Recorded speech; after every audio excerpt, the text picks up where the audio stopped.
Bom dia para todos. Deixa eu aqui, né? Fecha esse microfone, mas o pessoal lá de trás vai ficar mesmo falando lá. Se eu começar a gritar no microfone, vocês me avisem que eu me envolvo. Tá? Meu nome é Ana Clara, para quem não me conhece, sou especialista em ginecologia e reprodução humana e fiquei incumbida de dar essa aula que é muito importante para vocês, para a questão de prova, tanto não daqui só da faculdade, mas prova de residência, isso aqui cai demais. E na vida prática de vocês vão pegar demais imposto, nas UPAs, essas queixas de amenorreia, e é bom vocês, generalistas, também saberem aprender a lidar. Tá? Como objetivo da aula de hoje, eu coloquei uma revisãozinha de fisiologia, que eu sou fã, mas é bem rápido também, da regulação hormonal feminina do ciclo menstrual, para a gente relembrar os pontos principais. A gente vai saber, ao final da aula, definir a amenorreia e subdividir os tipos, saber definir a propedêutica de cada caso, e entender de maneira geral os princípios de tratamento, tá certo? O enfoque da aula de vocês era mais uma ovulação crônica, mas como tem amenorreias, eu coloquei várias causas de amenorreias para a gente citar e a gente entender direitinho, as principais que caem em prova. Mas, como introdução, a gente já sabe que a regulação hormonal feminina depende de um eixo hormonal muito importante, que é o eixo hipotálamo, hipófise, ovariano. Tudo da mulher vai ser regulado por esse eixo. Então, qualquer alteração do ciclo menstrual significa uma alteração desse eixo. O GNRH, lá no nosso hipotálamo, ele vai mandar sinais de forma pulsátil para que a gente consiga secretar o resto de todos os hormônios. Então, o hipotálamo libera de forma pulsátil o GNRH, o hormônio liberador de gonadotrofinas, e a hipófise, a adrenocórtex, vai liberar as nossas gonadotrofinas, que vão ser duas. O FSH e o LH. Então, mais uma vez, os hormônios hipotalâmicos eles vão atingir o sistema porto-hipofisário e vão estimular a liberação das gonadotrofinas. Gonadotrofinas são duas, FSH e LH. O hormônio folículo estimulante, como o nome já diz, ele serve para recrutar e crescer os folículos lá no nosso ovário, para que a gente estimule esse crescimento e possa culminar na ovulação. Só que só o FSH não vai ser suficiente para a mulher ovular. A gente vai ter que também ter a participação do LH, luteinizando as células daquele folículo, para que aquela maturação do óvulo se complete e aí sim a gente possa ovular de forma plena. Lá na nossa gônada dos ovários, através da estimulação dessas gonadotrofinas, a gente vai ter a liberação dos hormônios sexuais por fim, né? E a esteroidogênese, a formação dos hormônios esteroides, ela só vai conseguir ser realizada através de um precursor, que vai ser o colesterol. Tanto o colesterol endógeno como o colesterol exógeno da nossa alimentação. Só que a esteroidogênese ela não acontece, gente, só nos ovários. É o local principal, mas ela também vai acontecer nas adrenais, no fígado e no tecido periférico, nos adipócitos. Lembrando esse mecanismo fisiopatológico famoso, que é a teoria das duas células, duas gonadotrofinas. Isso aqui, gente, é a teoria básica da esteroidogênese ovariana. Como é que funciona? Lá no ovário, a gente vai ter dois subtipos celulares, as células da teca e as células da granulosa. Cada célula dessa vai ter um componente de receptor lá na periferia. A gente consegue observar que nas células da teca a gente tem receptores de LH e nas células da granulosa a gente tem receptores de FSH. Então, onde é que vai começar toda a esteroidogênese? Na célula da teca. Essa célula da teca capta o colesterol. Esse colesterol vai passar por uma cascata enzimática gigantesca, que não é relevante para vocês no momento.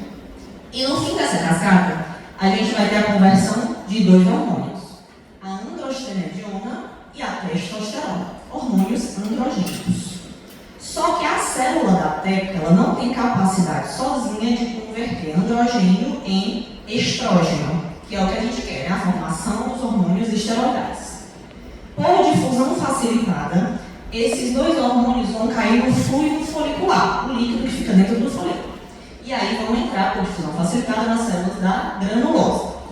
A androstenediona, através da ação dessa enzima, que vocês têm que saber o nome, a aromatase, vai ser transformada em estrona e em estradiol, completando a esteroidogênese ovariana, certo?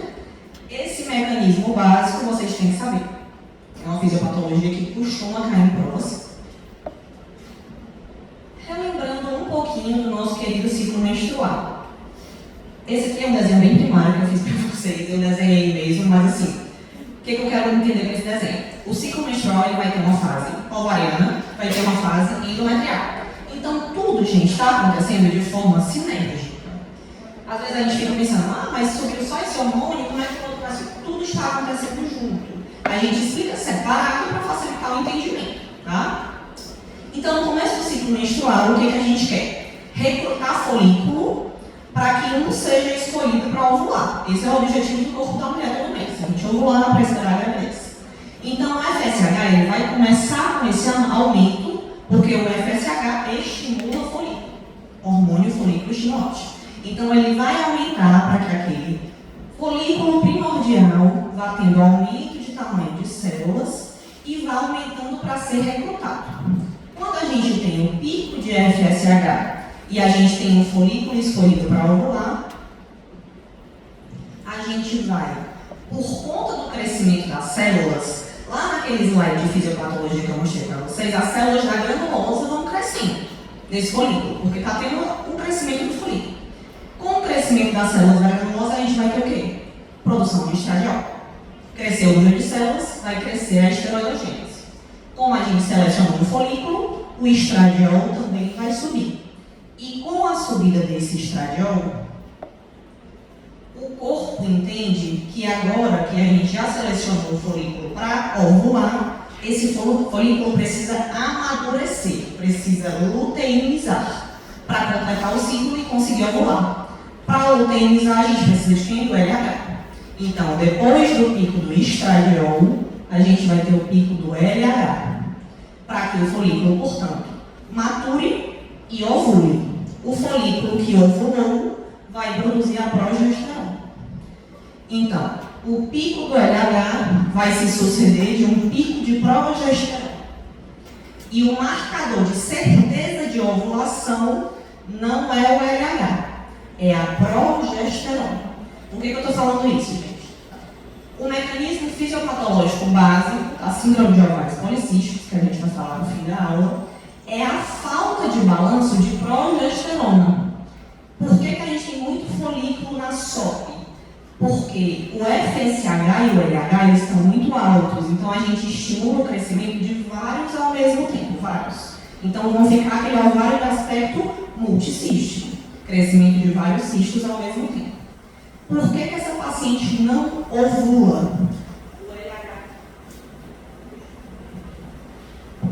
O LH sobe, o corpo está percebendo que precisa ovular, mas não existe progesterona. Esse é o problema da SOP, a falta de progesterona. Então o corpo fica sinalizando a necessidade da ovulação, mas por conta da falta de progesterona, aquela paciente vai ser o quê? Anovuladora crônica. Né? A SOP é o protótipo de exemplo da anovulação crônica. E aí, com a subida da progesterona, a gente vai ver se teve o quê? Fecundação. Não havendo fecundação, aquele folículo que ovulou vai virar o corpo lúteo. Quando não acontece fecundação, o corpo lúteo regride e vira o corpo albicans. E aí, vai acontecer a descamação endometrial e o ciclo recomeça. Certo? Alguma dúvida? Tudo ok? Isso aqui eu botei mais a nível de revisão para vocês, tá, gente? Porque eu sei que vocês não têm aula de ciclo menstrual desde o S2 ou 3. Então eu sempre boto só para a gente relembrar. E agora vamos para a parte da amenorreia propriamente dita. Tá? A amenorreia são duas divisões: a amenorreia primária e a amenorreia secundária. A amenorreia primária significa ausência de menstruação desde a menarca. E a amenorreia secundária, ausência de menstruação por 3 meses ou menos de 9 ciclos por ano. Essa definição vai mudar conforme a literatura. Tá? Essa aqui eu peguei da Febrasgo, que é a literatura principal da GO. Mas se vocês forem olhar, sei lá, uma literatura americana, vai ser diferente. Tá certo? Como tudo na GO, né? Tem um monte de diferença de literatura. Alguma dúvida até aqui, gente? Tudo ok? Deixa eu ver um olho d'água.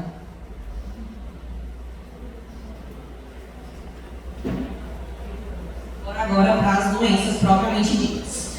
Eu já falei para vocês que a amenorreia primária é a ausência de menstruação, porém, a gente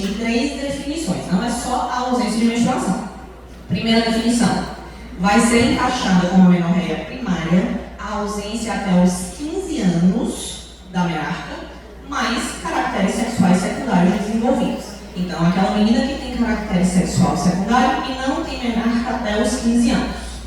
Ou, se o desenvolvimento das mamas se deu antes dos 10 anos, a menarca deve ocorrer nos próximos 5 anos. Ok? Se não ocorreu, a amenorreia primária. E a última definição, 13 anos sem menarca e ausência completa de caracteres sexuais secundários. E aí a primeira coisa que a gente vai ver no fluxograma de amenorreia primária é essa menina tem ou não caracteres sexuais secundários, porque isso vai mudar tudo em relação à nossa classificação. No caso dela não ter caracteres sexuais secundários, ela chegou pra gente sem menarca e sem desenvolvimento de nenhum caractere sexual secundário. A gente vai dosar, gente, as gonadotrofinas dessa paciente. Então a gente vai fazer dosagem de FSH e LH. E a gente vai ver se estão altos ou se estão baixos. Se eles estiverem altos, a gente vai chamar de hipogonadismo. Hipogonadismo, lembrem sempre de gônadas, porque às vezes confunde esse negócio de hiper. Hipogonadismo, gônada para baixo, por causa da menarca ausente. Hipergonadotrófico, gonadotrófico de gonadotrofina, de liberação hipofisária. Então a gente dosou e esses níveis estão aumentados. O que a gente vai pensar em primeiro lugar? Disgenesias gonadais. O que são isso? Formação incorreta ou defeituosa das gônadas dessa paciente. E aí, a gente vai ter uma gama de apresentações. A gente vai ter anormalidades numéricas cromossômicas, que vai ser a causa principal, que seria a síndrome de Turner. Vamos ter anormalidades estruturais cromossômicas, com translocações e inversões, que aí vai ficar mais específico. E mutações de genes envolvidos na diferenciação sexual, que eu vou pontuar mais na frente para vocês entenderem melhor. Essa é a síndrome protótipo da amenorreia primária, né, e de outras várias causas de amenorreias, que é a síndrome de Turner, um erro numérico cromossômico, em que a gente vai ter um cariótipo 45X. Então vai ter uma ausência de um cromossomo sexual. É a principal causa de disgenesia, correspondendo a 50% dos casos. E a gente vai ter algumas características típicas de fenótipo. Como a gente já sabe, uma genitália externa infantilizada, os ovários, como é uma disgenesia gonadal, os ovários vão se encontrar em fita, como se fossem atrofiados, certo? De volume bem diminuído. A paciente vai apresentar uma baixa estatura, na maioria das vezes vai ter um pescoço alado, um hipertelorismo e uma implantação baixa dos cabelos, tá, gente? Isso é o típico do fenótipo. Só que quase nunca na vida real, a gente vai encontrar um Turner de livro. E a gente, às vezes, durante a investigação, que a gente vai pedir o cariótipo, a gente se surpreende porque aquela paciente não tem nenhum estigma e vê um cariótipo como um mosaico de Turner. Então, não é um Turner típico, mas é um Turner eucariótipo. Aqui eu coloquei só para vocês lembrarem das outras alterações. Tem alterações cardíacas, alterações renais, uma série de problemas que essa paciente vai enfrentar ao longo de toda a vida. E agora falando sobre os genes de diferenciação sexual. Isso aqui eu quero que vocês entendam bem direitinho, se ao final da explicação não entenderem, eu repito de novo. Porque uma das doenças desse gene cai muito na SURS, adora, a surciana. Vocês vão ver no médio curso aqui 20 vezes, mas vamos começar a pincelar de agora, tá? Lá na fecundação, o que acontece? O óvulo vai esperar um espermatozoide. Se aquele óvulo for fecundado por um espermatozoide Y, para formar um menino, esse SRY que eu botei ali, que é um gene, vai ser estimulado. Então, existe a estimulação do gene SRY para que aconteça a formação do testículo. Com a estimulação desse gene e a formação da genitália externa masculina, a gente vai ter uma produção de testosterona, que vai estimular os ductos de Wolff. Esses ductos de Wolff, eles formam a genitália externa masculina, certo? Por que eu estou explicando isso? com espermatozoide X. Esse gene não existe, o SRY. Portanto, não existe o estímulo dos ductos de Wolff. E para que a gente forme a genitália externa feminina, não existe um ducto estimulado, mas existe a falta de estímulo. Quando o Wolff não é estimulado, ele regride. Então ele evolui. Com a evolução do Wolff, os ductos de Miller podem se desenvolver. E os ductos de Miller vão ser responsáveis pela formação do terço superior da vagina, do útero e das tubas uterinas. Tá? Tem um bizuzinho do médico que Miller lembra mulher, né? Miller de mulher, então já lembrem aí, tá certo? Todo mundo entendeu direitinho isso aqui? Isso aqui é obrigado a saber, porque tem uma doença que vai ser a genesia desses ductos e a mulher não vai ter isso daqui, tá certo? Eu vou pontuar essa doença mais na frente, mas é bom que vocês entendam de agora a fisiopatologia para não decorar, tá bom? Alguma dúvida? Tudo certo? E aí a gente vai para a disgenesia gonadal pura, completa. O protótipo dessa doença vai ser uma mutação naquele gene SRY que eu acabei de explicar para vocês. O cariótipo dessa pessoa vai ser 46XY. Lembrem que a gente está na GO, então a gente está investigando a amenorreia primária.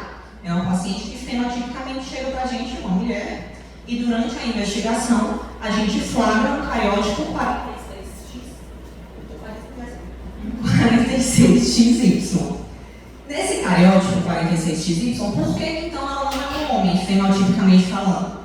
Porque esse gene SRY está mutado. Então, como ele está mutado, ele não funcionou para estimular os ductos de Wolff. Então, como o ducto de Wolff não foi estimulado, o Miller evoluiu. E aí formou uma mulher, fenotipicamente, mas geneticamente um homem. Então, características: vai ser um fenótipo feminino, com a amenorreia primária, e a gônada dessa mulher vai ser um testículo, mas um testículo intrapélvico, certo? Então, um testículo intraabdominal, que também vai ser meio atrofiado, vai ser meio em fita. E toda vida que a gente tiver uma gônada trocada, é uma mulher fenotipicamente, mas tem uma gônada testicular, a gente tem que realizar a remoção cirúrgica daquela gônada, porque tem risco de malignização e transformação em um gonadoblastoma, um tipo de câncer derivado do tecido gonadal, tá certo? Então, sempre que a gente diagnosticar essa síndrome de Sawyer, que é o nome desse epônimo, a gente tem que realizar gonadectomia, retirada desse testículo com risco de câncer. E agora, todos esses que eu tinha falado anteriormente eram os hipogonadismos e hipergonadotróficos. Agora, quando a gente dosa essas gonadotrofinas, esses níveis estarão diminuídos no outro lado do fluxograma. E a gente vai ter o hipogonadismo e hipogonadotrófico. Quais são os protótipos dessas doenças? Essas doenças, como as gonadotrofinas estarão baixas, significa que existe um defeito na produção ou secreção do gene RH, a nível hipotalâmico. E a resposta a esse teste é variável, então a gente tem que saber qual é o defeito. A gente oferece gene RH impulso para ver se aquela paciente vai ser capaz de realmente produzir ou não gonadotrofina. 50 a 60% dos casos de hipo com amenorreia primária se deve à síndrome de Kallmann. Não sei se vocês lembram da síndrome de Kallmann, é um defeito na migração dos neurônios lá no nível central, que eles deveriam migrar os neurônios secretores de GNRH até chegar realmente a transmitir esse GNRH para a hipófise, lá no sistema porta que eu expliquei para vocês. Só que na síndrome de Kallmann existe um defeito na migração desse neurônio, e esse neurônio ele migra pelo meio da placa cribriforme e encontra o epitélio olfatório. Por que eu estou falando isso?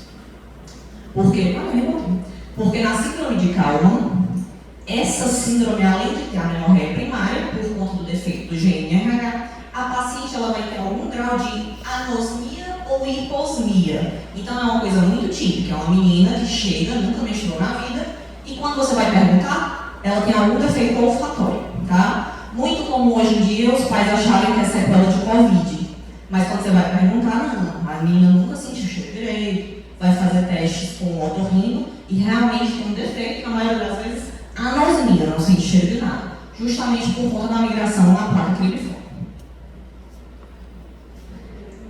Tudo ok? Ok? Vou voltar, não tem problema. Aqui, ó, epitélio olfatório e bulbo olfatório, certo? Existe um encontro dos neurônios que transmitem o GNRH dentro da placa cribiforme para esse epitélio olfatório. Então, como o neurônio não migra, e por isso a menina não está menstruando, porque não existe migração e estimulação da hipófise, eles não encontram com o epitélio olfatório e além de não menstruar, também não sente cheiro. É uma coisa que não tem nada a ver, né? Mas, na verdade, tem tudo a ver anatomicamente. São dois sintomas que podem passar despercebidos por não terem correlação. Mas, anatomicamente, existe essa migração lá na placa cribiforme. Ok? E agora essa menina chegou sem menstruar, porém com caracteres sexuais secundários desenvolvidos. E aí a gente vai avaliar a anatomia dessa menina, que são as síndromes que eu falei para vocês, que são super importantes de cair em prova de residência. Primeira síndrome seria uma insensibilidade androgênica. Ela tem um defeito de receber esse androgênio, ela recebe de forma errada. É uma condição, gente, genética ligada ao cromossomo X e que leva a não resposta a esse estímulo androgênico. Mais uma vez, o cariótipo dessa menina, quando a gente vai investigar, é 46XY. Só que esse Y, ela tem um testículo, esse testículo produz androgênio, mas por defeito no receptor, esse androgênio não age no corpo dela. Então ela não vai ter manifestação androgênica que ela deveria ter. Exemplo, pelos. Tá? Os nossos pelos corporais das mulheres também são produzidos por estimulação androgênica. Nós temos androgênio no nosso corpo, só que na proporção menor. Né? Essa paciente era para ter mais pelos do que o comum, mas ela não tem nenhum, porque ela não tem resposta androgênica. O nome dessa síndrome é síndrome de Morris. Vai ser caracterizada por uma menina, fenótipo feminino, com uma amenorreia primária, e ela tem um testículo intrapélvico normal. Dessa vez não é um testículo em fita, é um testículo produtor de androgênio, um testículo ativo. Mas como tem insensibilidade androgênica, ela vai ter pelos corporais ausentes ou praticamente escassos. Mais uma vez, a gente vai ter que realizar a gonadectomia por risco de gonadoblastoma, tá bom? Então, nesse caso, qual é a diferença fenotípica dessa menina para a menina da síndrome de Sawyer, que eu falei para vocês mais atrás? Essa menina vai ter mama desenvolvida, certo? Então, é um caractere sexual que vai diferenciar a Sawyer, porque a Sawyer não tem nenhuma caractere sexual secundário. Vai ser uma menina sem desenvolvimento de mamas, com amenorreia. Essa daqui não. Ela tem caractere, só que ela não tem pelo, tá certo? Algumas outras anormalidades anatômicas que a gente vai ver vai ser as malformações millerianas. Lembra do ducto de Miller que eu falei um pouquinho mais para trás? Os ductos de Miller, ou ductos paramesonéfricos, também são sinônimos, são esses cor de rosinhas aqui, ó. Eles surgem do lado dos mesonéfros, que vão dar origem aos nossos órgãos do sistema geniturinário, né, no caso, então urinário também. E os ductos paramesonéfricos, ou ductos de Miller, eles se formam se juntando, ó. Se vocês perceberem figurinha a figurinha, eles vão se fundindo da periferia para o centro, para formar as estruturas que eu já falei. Então, formam tubas, se juntam, formam útero, desce um pouquinho, forma o terço superior da vagina, tá certo? Vocês acompanharem na figurinha, fica mais fácil. Existem defeitos de formação desses ductos de Miller, que vão levar a uma gama de malformações. Aqui são diversas. Tem várias descritas em literatura, mas a gente vive pegando coisa que ainda não é descrito, porque tem uma variação, alteração anatômica ou outra. Mas por defeito de fusão, a mulher pode ter um útero que só tem um ladinho, só tem um corno uterino, pode ter um útero que tenha septo, que aquele ducto se fundiu demais e formou uma septação no meio.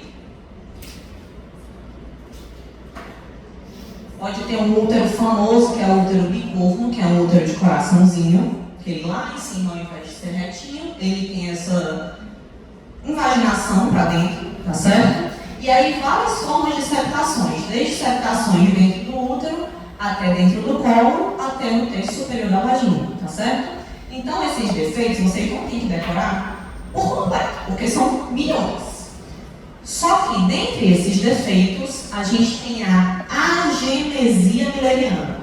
Então, se a gente não tem ducto de Miller, a mulher que não tem ducto de Miller não vai ter todas essas estruturas que eu falei. Então, vai ser uma mulher, fenotipicamente menina, que não vai possuir tubas, útero e terço superior da vagina. Só que ela só vai dar por falta quando ela não menstruar. Concorda? Porque nada na vida dela vai mudar. A não ser que ela não vai menstruar porque ela não tem útero. O nome dessa síndrome é carinhosamente chamada de Rokitansky, mas é esse nome todinho. Mayer Rokitansky Kuster-Hauser. Adora cair na SUS. Rokitansky é um pouco mais fácil de decorar do que esses 4 nomes. Então, o que vai ser a clínica dessa paciente? Vai ser uma menina com menorreia primária, que ela tanto pode procurar o atendimento pela amenorreia, como, e a gente vê isso muito frequentemente hoje, que a vida sexual está começando cada vez mais cedo, ela pode ter um início de sexo precoce e uma queixa de dispareunia. Por quê? Porque a vagina dela é curta. No exame físico, a vagina dela é muito curta, porque ela não tem um terço do canal vaginal, então isso é nítido no nosso exame. Às vezes ela nem está ligando, ela não está questionando. Ela só liga pela dor na relação sexual. Então, na investigação, a gente vai perguntar: e aí, quando é que você menstruou pela primeira vez? Ela: doutora, não menstruou ainda não, minha mãe menstruou tarde também, nem liga.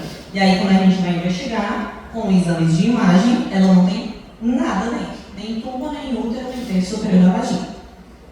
E aí, essas gônadas dessas meninas vão ser ovários. Lembrem que o Miller não forma ovário. A formação do ovário é outra estrutura embriológica.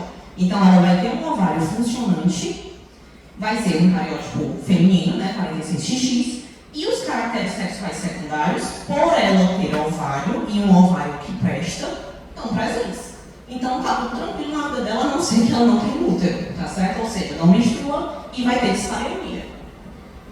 Coloquei o quadrozinho do bizu, porque é o que vocês precisam saber diferenciar das duas doenças. Sempre que vai cair numa prova, vai cair a dúvida entre uma e outra, certo? Porque vão ser doenças parecidas, tanto a síndrome de Morris como a síndrome de Rokitansky. Diferenças entre uma e outra. A síndrome de Rokitansky não tem ligação genética, é uma síndrome esporádica, por uma malformação embriológica, e a síndrome de Morris é ligada ao X. Cariótipo da síndrome de Rokitansky, 46XX, portanto tem gônada feminina, ovário, e a Morris, 46XY, com um testículo que funciona e que produz androgênio, mas o corpo não tem receptor que responde. Então, por isso que essa paciente não terá pelos, ok? No Rokitansky ela vai ter pelos, porque ela tem ovário, e o ovário também produz androgênio, embora em menor quantidade.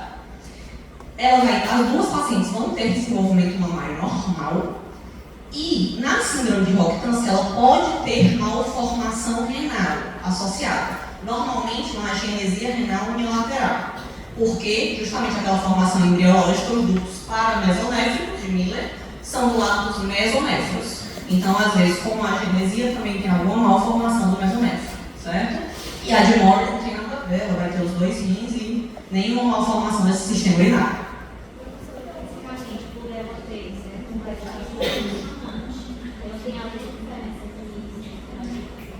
Não, porque ele funciona, ele produz, mas ela não responde ao androgênio que ele produz, pela insensibilidade androgênica. Então não tem nenhuma diferença. A gente só vai saber que ela tem um testículo quando fizer o cariótipo, vier XY, e aí vai ser pedido um exame de imagem, uma ressonância, uma tomografia, e vai ser constatado lá um testículo intrapélvico.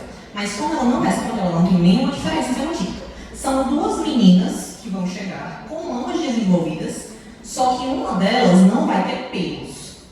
É a única diferença, que é o Morris. Ela não vai ter pelo nenhum no corpo. Então, vamos supor, uma menina de 15 anos, com a elástica bem desenvolvida, então, vamos aqui botar um M4 dela para a mama, naquele estadiamento de Turner. Só que quando você vai examinar a genitália, por exemplo, ela não tem nenhum pelo genital. Totalmente incompatível com o desenvolvimento mamário de quase uma adulta.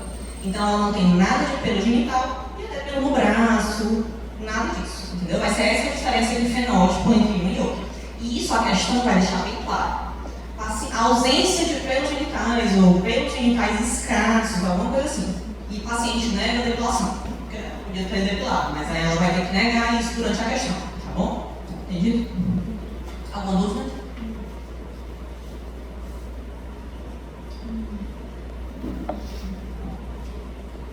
Eu vou ser bem brother com vocês, porque eu vou dizer que eu não vou ter quase nenhuma questão de amenorreia primária, tá na nossa prova. Mas estudem, tá? Que tem a residência, tá bom? Eu falo aqui 2 horas, né, com vocês, falando isso, pronto, vocês vão jogar o slide fora. Mas é porque é importante, eu juro por Deus, eu vou ter mais de secundária na prova, porque é o escopo do S8, é vocês focarem realmente em SOP, etc. Mas na prova, surciando, quem for fazer residência. E aí outras causas de amenorreias primárias anatômicas, que é algo não tão frequente, porém de vez em quando a gente toma um susto, que é o ímen imperfurado. Como a gente sabe, deixa eu ver se eu botei figurinha, eu botei. O ímen é uma membrana elástica que fica aqui na vulva e normalmente ele é uma membrana que tem um furinho no meio. O furinho no meio para passar a menstruação. Só que vai ter várias alterações anatômicas do ímen. Então ele pode ser cribiforme, tem vários furinhos pequenos. Ele pode ser com perfuração bem pequenininha e ele pode ser imperfurado. O que vai ocasionar esse ímen imperfurado? A menina vai chegar no seu consultório com queixa de nunca menstruei na vida. Só que eu nunca menstruei na vida, mas eu tenho há cerca de 1 ano uma dor mensal, incólica, e todo mês vem, ela só acontecia uma vez por mês, mas agora ela está direto. É uma dor que está constante. E a mãe vai referir que notou um aumento de volume abdominal dessa paciente. O que foi esse aumento de volume abdominal? Menstruação retida. Tá? Isso aqui é uma imagem de ressonância de uma paciente com ímen perfurado. O uterino, coitado, está bem aqui, ó. Isso aqui é só sangue retido. Então, às vezes, ela chega com um abdômen quase que gravídico. E isso dá confusão, porque a mulher, às vezes, jura que a menina está grávida, não está menstruando, ela não tem menstruado, e a barriga crescendo. Só que a menina com muita dor. E aí, como é que é o nome desse achado? Hematocolpo, retenção de sangue na cavidade vaginal, e hematométrio, retenção de sangue dentro do útero. Está saindo sangue, só que não sai exteriorizando. Qual é o tratamento? Aqui é um achado ao exame físico. Essa membrana está bem abaulada. Ela é para ser bem retinha e vermelhinha, da cor de uma mucosa de pequenos lábios. Aqui ela está bem esbranquiçada pelo efeito de compressão. Tratamento, só fazer um furinho e deixar drenar. Tá? Então, é uma incisão na membrana imenal, drenar tudo que tem para drenar, e esse conteúdo às vezes é de litros, e é podre, porque é um sangue que está retido há meses. E às vezes a gente tem que fazer tratamento com dilatador, porque esse buraquinho que a gente fez, às vezes pode fechar. E aí a paciente vai ter que ficar aplicando dilatador para que aquele buraquinho fique perto. Basicamente isso, tá? Então, é uma causa importante de amenorreia primária e que a gente tem que conhecer para suspeitar. Vamos dizer. Fica, por isso fica podre. E sai bem, não coagula não, mas ele fica escuro e infectado, muitas vezes. Mas não coagula completo, porque todo mês vai sair mais. Já tem sintomas sistêmicos, né? Pode desenvolver infecção, pode. Aí o nome da infecção, quando junta pus dentro do útero, é piométrio, tá? Só para vocês saberem os vocabulários.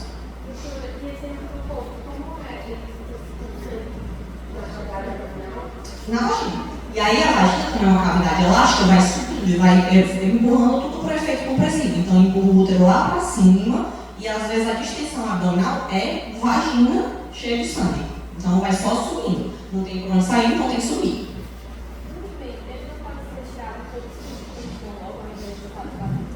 Pode, mas nem sempre o paciente quer. Vamos dizer assim, culturalmente o ímen está associado à virgindade, o que a gente já sabe que não é bem assim, né, gente? Virgindade é outro conceito. A existência do ímen, enfim, não está ligada a nada que vá garantir que a pessoa é virgem ou não. Várias pacientes, adolescentes, têm relações, inclusive, anais, orais, e isso significa que ela tem vida sexual ativa, né? Porque ela tem um ímen íntegro, né, que vai garantir virgindade. Mas a maioria não quer retirar o ímen. A maioria quer só fazer uma membraninha para continuar virgem. É por isso. Enfim, uma causa super importante, pode causar infecção sepsis, certo? E causa um grande transtorno na vida do adolescente, né? Porque tá lá, a barriga aumentando e de criança é o cão, né? Todo mundo implicando com a Bob. E tem que conhecer para vocês saberem suspeitar, tá? Isso aqui não é feito em nível ambulatorial, é feito em nível hospitalar, mas é um procedimento super simples. Tudo ok? Todos vivos? Secundários, podemos? Amenorreia secundária. Até que se prove o contrário, a pessoa pode dizer que é freira, a pessoa pode dizer que tem 5 DIUs, a pessoa pode dizer que tem 2 implanos, é laqueada, menstruou, não está menstruando, tem que fazer um beta-HCG. Tá? Não, doutora, mas eu nunca tive relacionamento, vai ganhar um beta-HCG, tá? Estou dizendo isso porque na prova, lembrem disso. Não está menstruando há 4 meses, faça um beta. Não esqueça do cuidado do beta, porque isso é o básico da conduta de vocês na azul da vida, viu? Então, uma roupa de gente vai dizer que nunca teve relação, quando você vai ver lá, grávida, muito bem grávida, principalmente adolescente, tá? Então, a principal causa vai ser gravidez. Só que, deixa eu voltar aqui, porque tá bom nem falar Virgínia, ainda para ver vocês verem melhor. Junto com o beta-HCG, a gente vai ter que excluir outras causas principais para a gente prosseguir a investigação mais específica. Então, a mulher vai ganhar um beta e vai dosar algumas coisas que são obrigatórias no fluxograma de amenorreia secundária. São elas FSH, TSH e prolactina. Ponto. Então, beta, FSH, TSH e prolactina. Por que eu estou falando isso? Às vezes vocês querem botar, e já vi questão de caso integrado da vida aí que a gente corrige, ou bota progesterona, estradiol, LH. Não precisa. A gente vai pesquisar esses 4 principais: beta, FSH, prolactina e TSH. Por quê? Vamos aqui para subcausas. Prolactina. A hiperprolactinemia é uma causa importante de amenorreia, tá? A prolactina é secretada pela adenohipófise e ela tem algumas funções principais, tá? Que a gente sempre lembra, vai ser a produção láctea, né? Então a prolactina na puérpera vai ser altíssima de maneira fisiológica por conta do aleitamento. Só que além da produção láctea, a prolactina também é responsável pela inibição da função reprodutiva e do impulso sexual, porque a natureza é sábia. A mulher que tem filho, ela está ali na função mãe, ela não está mais na função mulher. Então, a natureza se encarrega de castrar aquela mulher para ela ficar focada na amamentação. Então, a culpa é da prolactina, tá? Isso eu estou falando na puérpera. Porém, essa situação aqui, a gente está assumindo que a paciente não está grávida. O que a gente tem que investigar de cara uma prolactina que está elevada?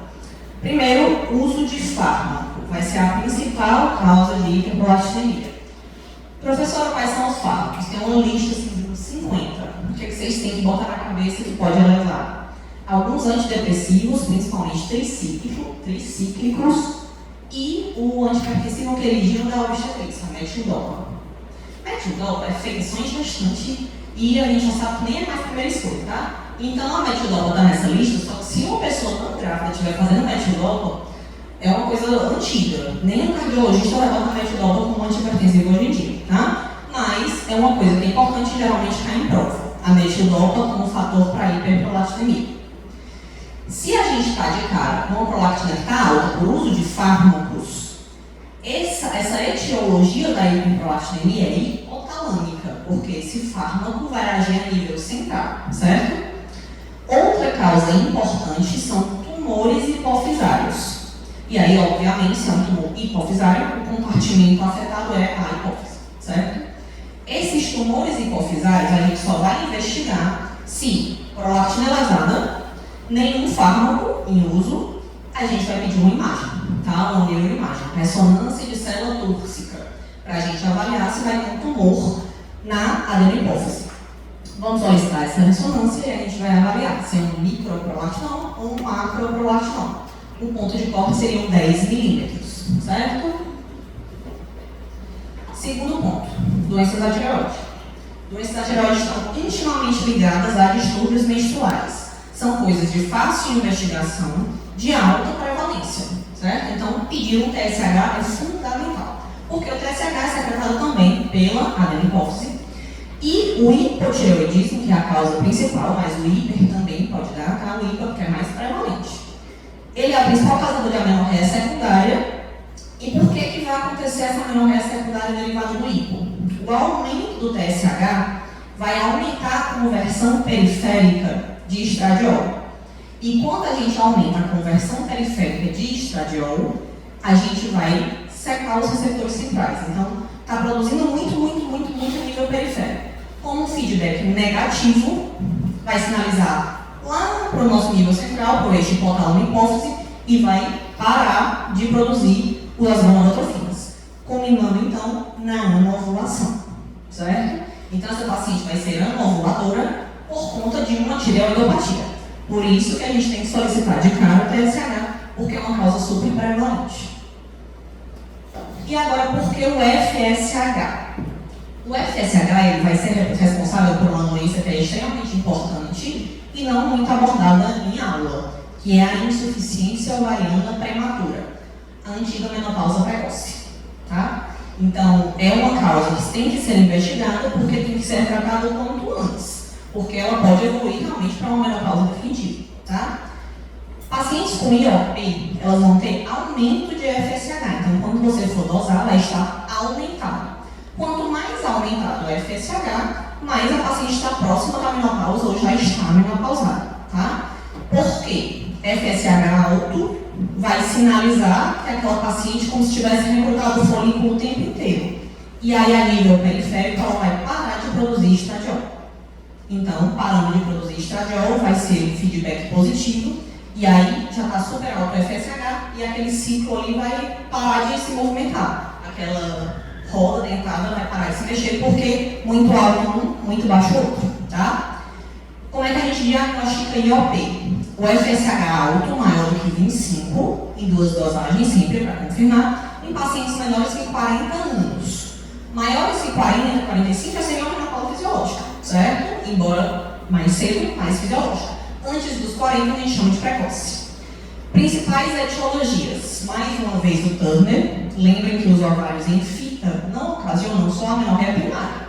Ela pode até menstruar, mas ela tem esse risco de parar de menstruar antes, então, de uma IOP. E uma síndrome genética chamada síndrome do X frágil. Além disso, vários tipos de tratamento, especialmente os tratamentos neoplásicos, né, com quimio e radioterapia, podem provocar essa IOP iatrogênica, derivada do tratamento. E aí ela é uma causa, a IOP, ovariana. Concordam? Porque o ovário parou de funcionar, por isso que está sinalizando para o FSH e o FSH está alto. Tá certo? Não é uma causa central. É uma falência ovariana. O ovário parou de funcionar. Como pararia em todas as mulheres em alguma fase da vida. Tá certo? Por que eu estou falando de compartimentos? Porque esse fluxograma nojento da menorreia secundária, que adora cair em prova, vai falar sobre os compartimentos que estão afetados. Se vai ser um compartimento hipotalâmico, hipofisário, ovariano ou anatômico. Certo? Então, a menorreia secundária, eu preciso pedir beta-HCG, TSH, FSH e prolactina. Estando tudo normal, a gente vai partir para esse fluxograma aqui. Vocês vão ver que no fim do fluxograma, eu vou falar parte a parte, vai ter uma dosagem de FSH aqui perdida. Ah, professor, mas a gente já dosou lá em cima. Exatamente. Ninguém vai esperar fazer isso aqui tudinho para dosar um FSH. Essa investigação tem que ser inicial. Esse fluxograma que tem em todos os livros textos genéricos não é muito feito na prática, porque ele não é muito prático.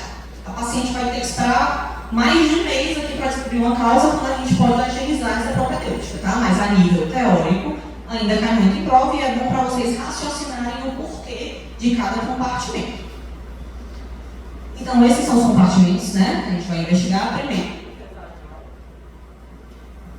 útero vaginal. O segundo, gonadal ou ovariano. O terceiro, hipofisário. E o quarto, hipotalâmico. Falando um pouco do compartimento útero-vaginal, causas anatômicas dessa menorreia secundária. Primeira síndrome que a gente vai falar aqui vai ser a síndrome de Asherman. O que é essa síndrome? É uma síndrome secundária a procedimentos intrauterinos, sejam curetagens de repetição, sejam miomectomia intrauterina. Qualquer coisa que mexa dentro do útero vai ser um fator de risco para a formação de sinéquias. Sinéquias são aderências intrauterinas. E aí são fibroses, é um tecido fibrótico que vai decidualizar aquele endométrio, então vai destruir aquela camada que deveria se proliferar todo mês, e esse endométrio vai perder a capacidade proliferativa, como uma sequela, como uma cicatriz. Vamos supor, curetagens múltiplas, que é o que gosta de cair em prova. Então, uma paciente chega para você com uma queixa de amenorreia secundária, história patológica pregressa, gesta 3, P0 a 3, tendo feito curetagem em todos os abortamentos anteriores.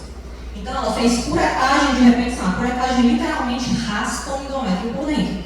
Então, quanto mais raspagens ela tem, menos a capacidade, mais a capacidade de se proliferar se perde. Então, esse endométrio vai ficar careca. É como um pneu que fica careca, certo? Essa é uma imagem histeroscópica de uma sinéquia. Histeroscopia é aquele examezinho que a gente bota uma câmera e vê o útero por dentro. A sinéquia é essa travezinha aqui do meio, ó, branca, tá? Então, o endométrio vai estar todo vermelhinho, essa trave branca é uma sinéquia. Consequentemente, o tratamento dessa síndrome é a ressecção dessa sinéquia por via histeroscópica. A gente faz a histeroscopia, tira as sinéquias e espera o endométrio trabalhar sozinho, certo? Segunda causa anatômica de amenorreia secundária. Também muito importante porque a gente avalia o patológico pregresso dessa paciente, que vai ser a estenose do colo uterino. O colo tem um orifício cervical externo e o interno, que os dois têm que ser pérvios para que passe a menstruação. Parece básico falar isso, mas a gente tem que falar que o colo também pode estenosar, ou seja, ficar tão pontiforme, tão estenosado que o sangue perca a capacidade de sair. Então, mais uma vez, vai ter retenção de sangue aqui nesse caso. Ela está menstruando, mas o sangue não está saindo. E quais são as causas de estenose do colo?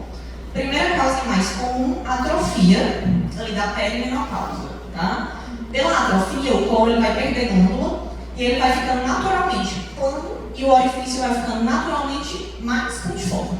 Então pode ser que atrofie tanto que aquela mulher que ainda menstrua, está perto da menopausa, mas não chegou lá, para de sair o sangue, certo? Mas as causas mais comuns que mais caem em prova são os procedimentos cirúrgicos do colo, principalmente as conizações. Então, aquela paciente que vai fazer, tem 31 anos, fez sua prevenção, veio uma lesão intraepitelial de alto grau.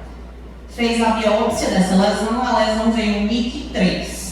Ela vai ter que fazer um tratamento dessa lesão, não é um carcinoma, mas é uma lesão que pode evoluir para um carcinoma. E aí a gente vai ter que ressecar essa lesão desse MIC-3. E o tratamento seria a conização, uma biópsia estendida. Essa biópsia estendida, depois da biópsia, pode formar uma fibrose tão grande que aquele orifício do colo estenosa. Tá? É o que mais cai em prova, pós-conização. Além disso, infecções, uma cervicite mais grave pode gerar uma sequela de fibrose e as próprias neoplasias. Uma neoplasia de colo não diagnosticada, que seja um tumor que esteja por compressão extrínseca, comprimindo o orifício cervical externo e, por consequência, não está saindo sangue da menstruação. Tá? E aqui, mais uma vez, assim como no ímã perfurado, a gente pode ter o acúmulo de sangue dentro do útero, hematométrio, e aqui muito mais frequente ter piométrio, tá? Então é uma consequência, uma complicação frequente essa infecção intrauterina. Agora vamos para as causas hipofisárias das amenorreias secundárias. Qualquer secreção excessiva dos hormônios hipofisários podem levar à amenorreia. Por que eu estou falando isso? Porque tem milhões de hormônios, a gente já falou alguns, mas não falou todos. Então, qualquer hormônio que esteja sendo secretado em excesso pode levar à amenorreia, tá? Então, quais são as principais causas? A primeira a gente já falou, que é o adenoma hipofisário, lá da hiperprolactinemia, que a gente vai ter que avaliar através da dosagem da prolactina e de uma ressonância de célula túrcica. Mas a segunda, que também ama cair em prova, é a síndrome de Sheehan. Síndrome de Sheehan é a necrose da haste hipofisária, certo? O que vai cair na prova de vocês que é típico? Uma paciente gestante pariu e teve hemorragia pós-parto. E aí vamos botar a mulher na beira da morte na questão. O paciente teve que fazer 5 hemotransfusões, se internou na UTI, partiu o útero e beirou a morte, mas viveu. E aí, quando ela saiu da UTI, ela foi amamentar o bebê dela e não conseguiu amamentar. Ela teve uma agalactia, geralmente cai assim em prova. Por que ela teve tudo isso? ela teve uma hemorragia maciça pós-parto, que ela teve que fazer múltiplas transfusões.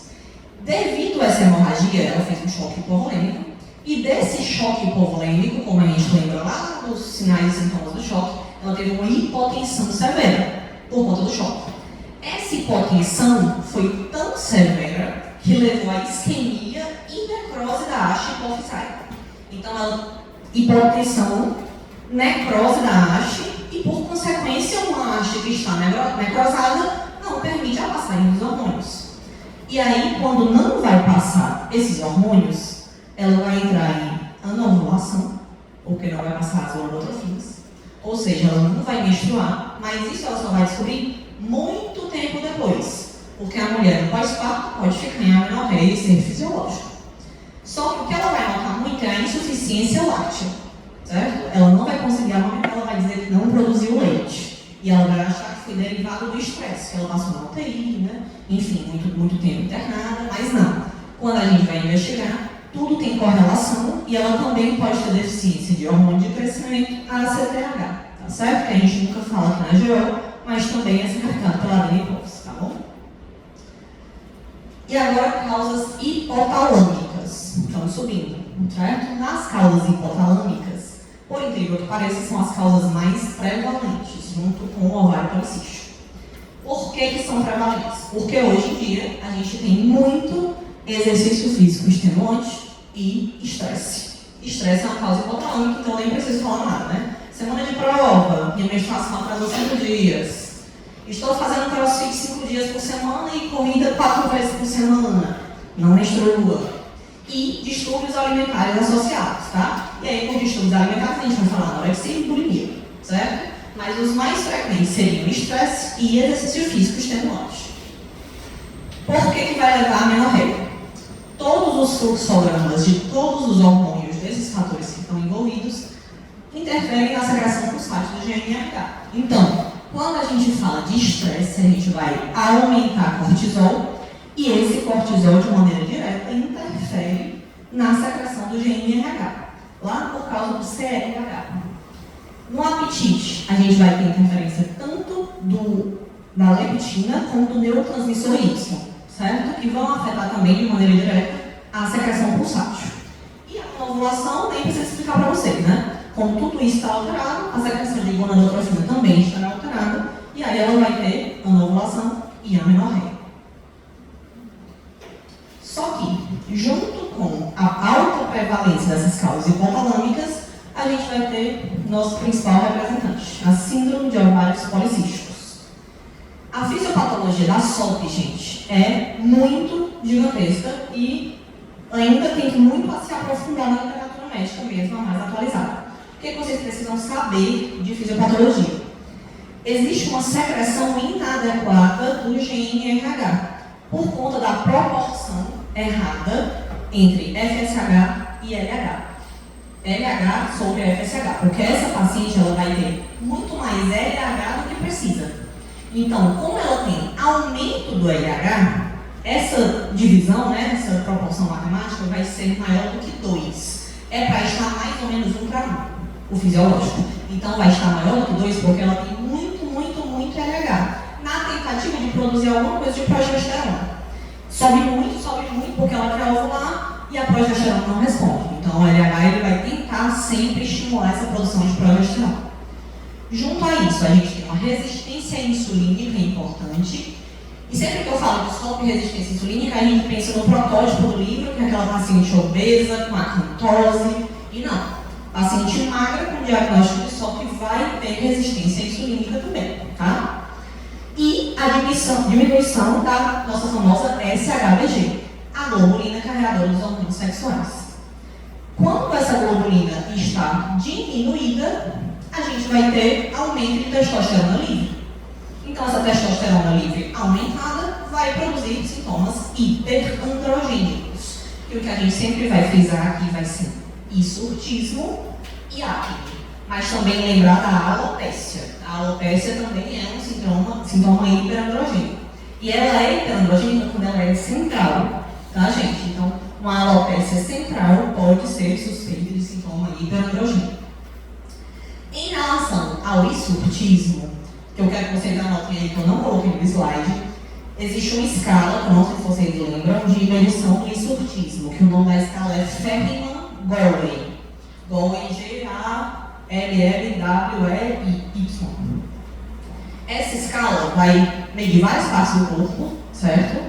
Inclui o queixo, meio do peito, barriga, pelos genitais, costas, áreas que não deveriam ter pelos nas mulheres e que na paciente que tem um hiperandrogenismo vai ter pelo.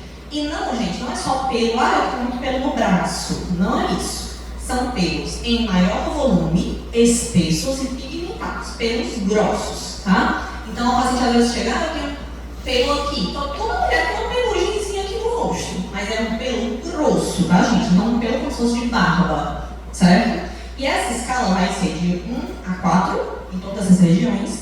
E o que é importante dessa escala? Maior do que 8, essa escala todinha, nunca vai ter para vocês calcularem. Gineco vai colar. Então, toda vez que eu vou calcular, eu colo na escala porque é gigantesca. Então, maior do que 8 é um hiperandrogenismo, é sugestivo de hiperandrogenismo, tá? E aí, como essa globulina está diminuída, ela vai ser suprimida pelo excesso de insulina e o excesso de androgênio. Então, vamos lá. Globulina diminuída vai acarretar um aumento de androgênio livre. Esse aumento de androgênio livre vai levar à diminuição ainda maior da globulina, então é um ciclo, certo? Menos globulina, mais androgênio, menos globulina. E nessa cascada também tem influência da insulina, que também está alterada na paciente com SOP. Antes do passo da resistência insulínica, a gente tem o passo da hiperinsulinemia. Então, antes do corpo ser resistente, o corpo produz mais, certo? Por isso que hoje em dia o padrão ouro para a gente avaliar a resistência insulínica na paciente com SOP não é mais glicemia de jejum, hemoglobina glicada e uma insulina com HOME-R. A gente faz hoje na paciente com SOP como se fosse um TOPG da gestante. Então, um teste de estresse, dando glicose a 75 gramas, medindo não só a glicemia, como a gente faz na gestante, mas medindo a relação entre glicemia e insulina. Então a gente faz essa curva glicêmica e insulinêmica e hoje é o padrão ouro para a gente ver resistência insulínica, porque ela já vê o passo anterior, ela vê a hiperinsulinemia, certo?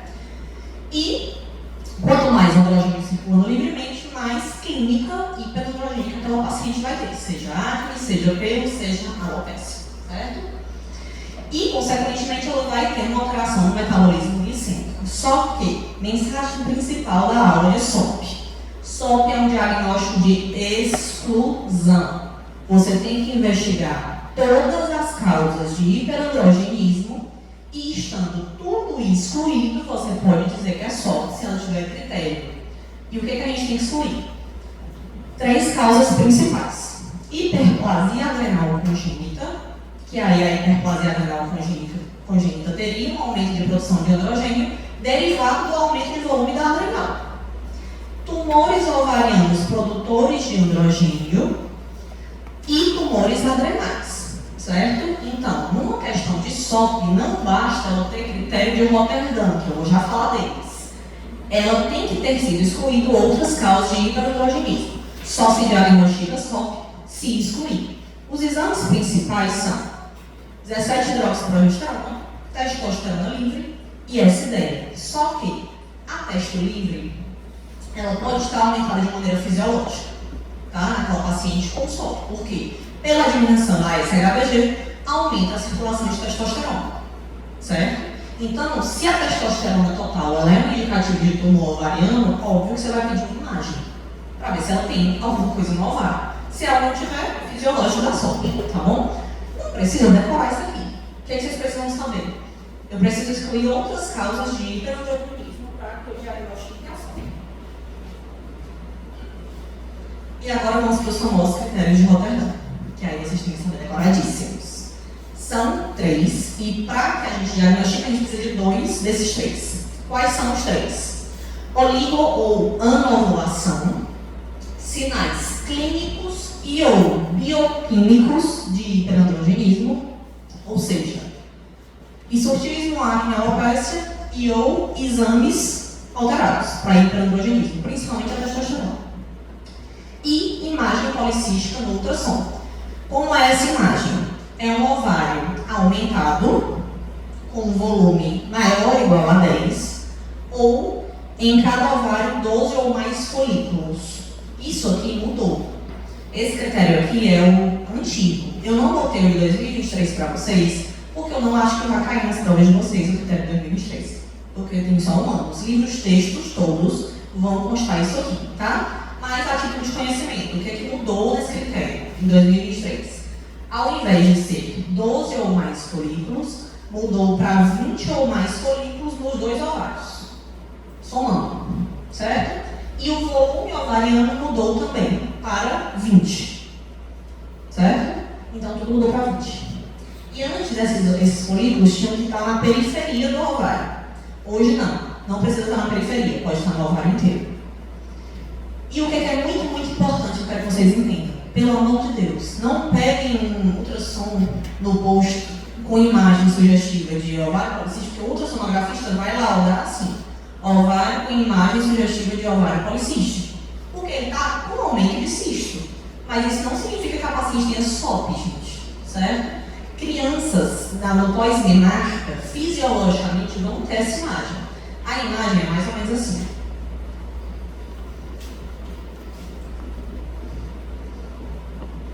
Tem vários folículos, certo? Independente da fase do ciclo, vai ser desse jeito a imagem.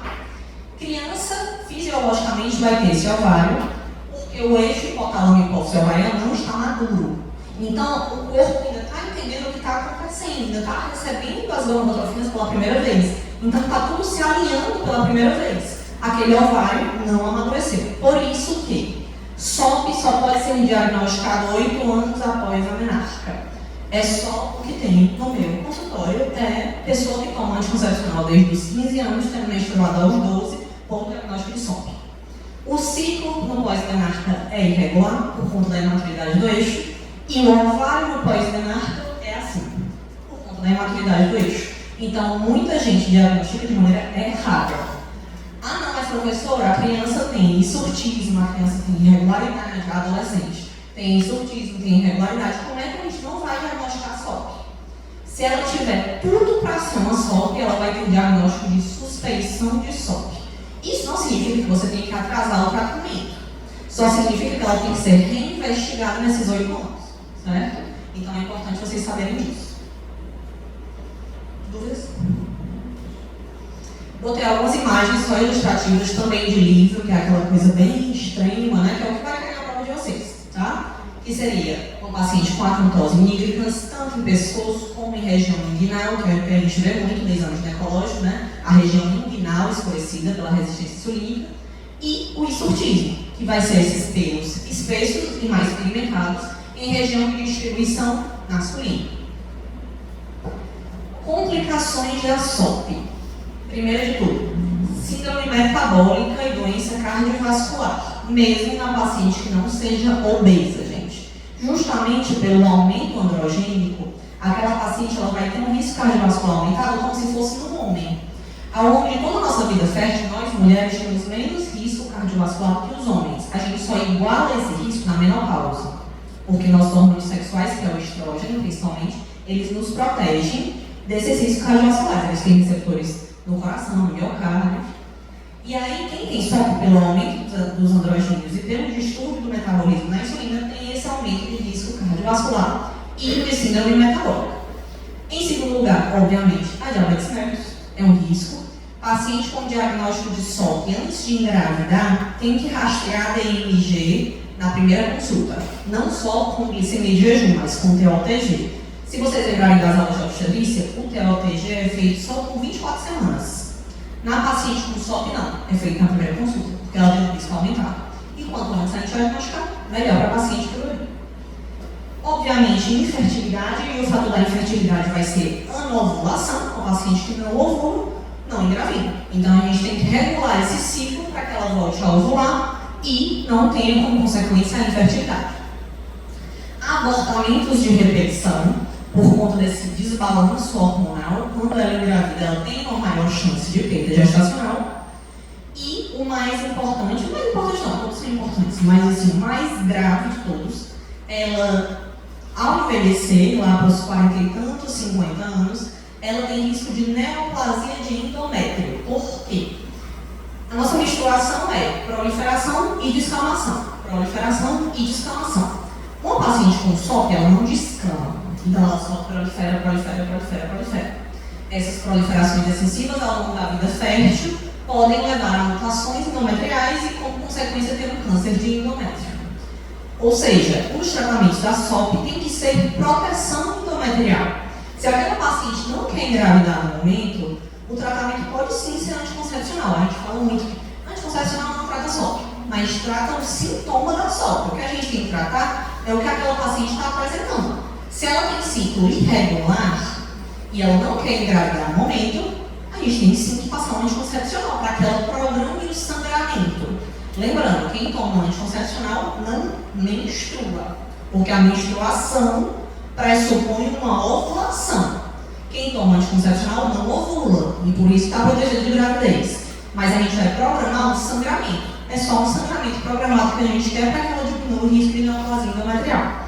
Mas, se ela quiser engravidar, e isso também costuma muito cair em prova, um paciente com SOP típica, com desejo gestacional ou já diagnóstico de infertilidade, tentando engravidar, você tem que orientar mudança de estilo de vida, que isso aí tem que ser para todas as pacientes com SOP, e prescrever algum indutor de ovulação.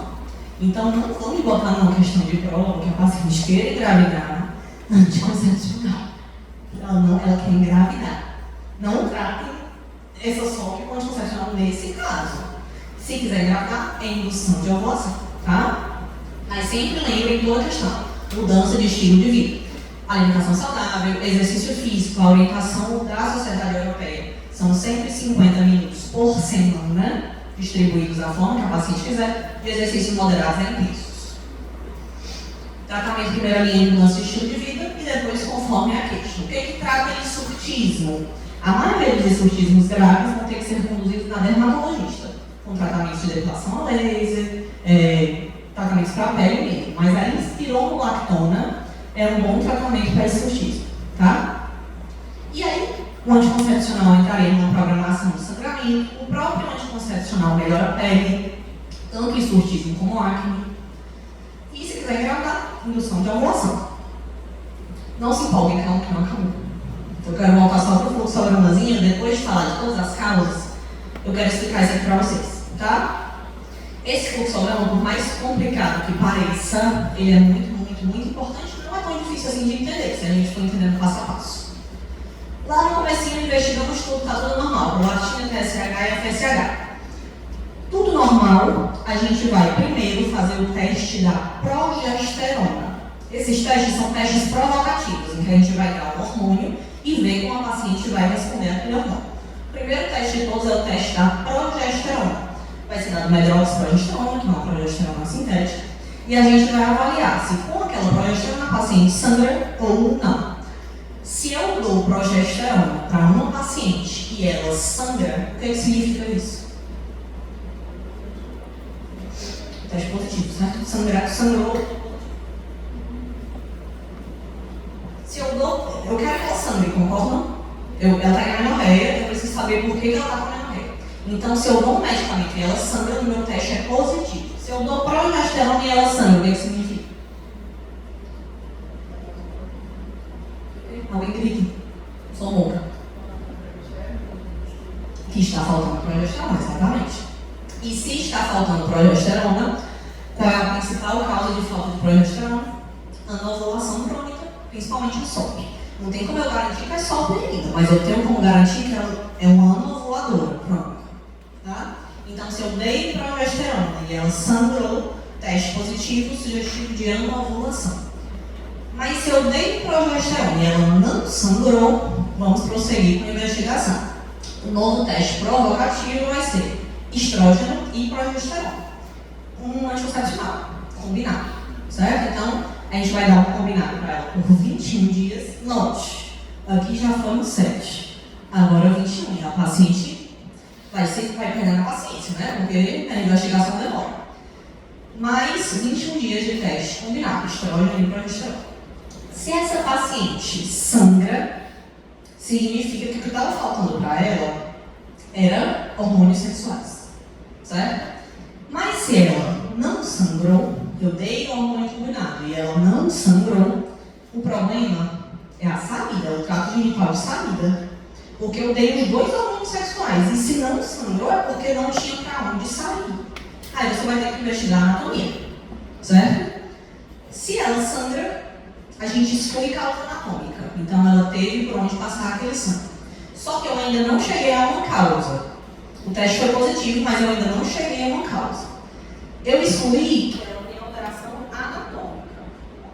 Mas agora eu tenho que dosar o FSH.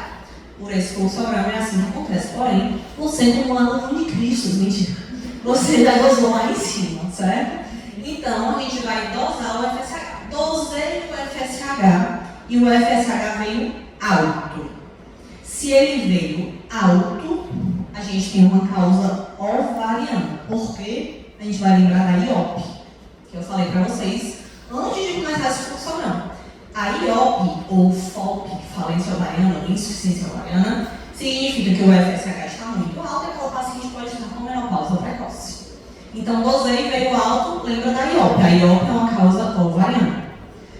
Mas eu dosei e ele veio baixo, ou seja, hipogonadotrófico, a gente vai ter que testar o último compartimento, o hipotalâmico. Então, a gente vai fazer, para testar o compartimento hipotalâmico, teste provocativo com GNRH. Certo? É dado o GNRH e vai avaliar como é que se comporta a subida da gonadotrofia. Certo?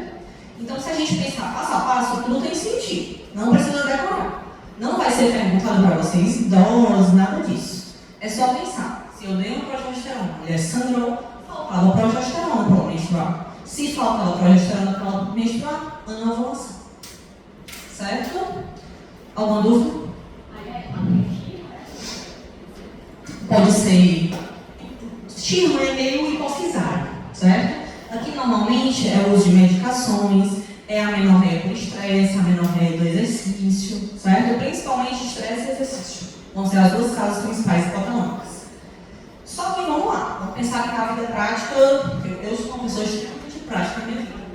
Por que é que a paciente que chega sem menstruar para mim, está me dizendo que faz crossfit 5 vezes por semana, que corre 4 vezes por semana, que não tem nenhum plano de saúde, por que é que eu vou fazer ele esperar mais de um mês de investigação e tomar uma cacetada de remédio para eu tratar?